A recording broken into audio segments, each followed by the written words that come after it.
On day one, I put water in the jar and then I put my flour in. I use brown rice flour. Then I put plastic wrap on it and put it in my pantry to sit because that's the warmest place in my house.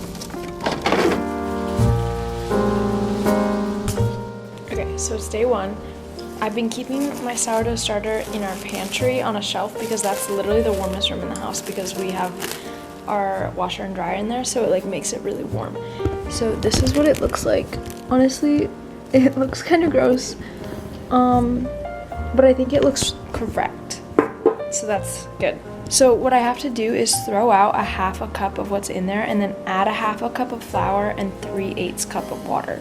Okay, it already is starting to smell really yeasty, which is kind of interesting, but then as soon as I took some of the of the starter out and put more stuff in, the smell went away, which is weird.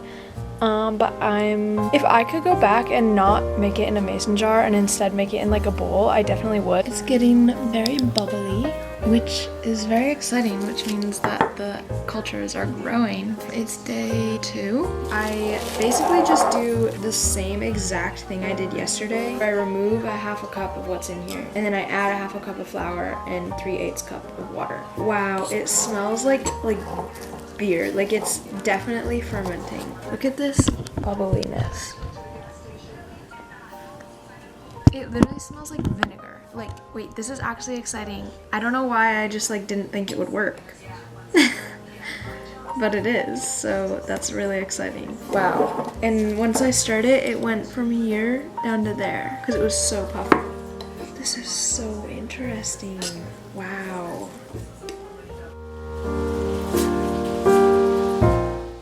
This is what it looks like. It's kind of the same as yesterday, a little bit of a stronger smell. Today was a little traumatizing. I opened up my jar and there were fruit flies underneath the plastic wrap. They weren't on the sourdough starter, but they were in the plastic wrap, so that was like scary. I think it's going well. Because of the little fruit fly incident, I'm switching over to a tea towel and I'm putting a hair elastic around it. Today's the last day. Tomorrow I'm gonna bake my bread, so that means today I have to prep the pre-ferment. Basically that means I have to feed my starter twice today. One now at 8 a.m. and then one at like 4:30 or 5. And then right before I go to bed at like 10, I need to make the pre-ferment or pre-ferment, which means I mix the flour in my dough that's going to be brown rice flour. I mix that with the sourdough starter and a little bit of water. I let that sit overnight, and then in the morning when I'm making the bread, I mix the rest of the flours in with it, like the sorghum and the buckwheat. It just acclimates the sourdough starter to the bread, I guess. Apparently it helps with the sour flavor, so I'm gonna go feed my sourdough starter for the second to last time. This is what it looks like on the last day. And then it was time to assemble the dough. I'll link the recipe down below because they explained everything really, really well and clearly.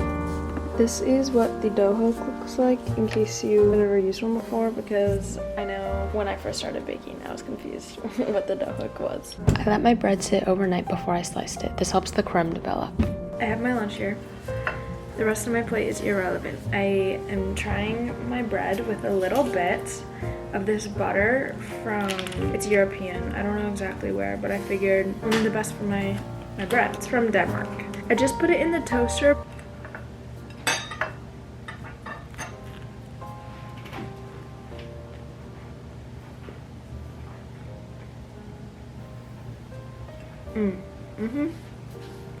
Yep, my heart's happy. That's so good. I'm gonna try a little bit without the butter just to see what it tastes like by its own.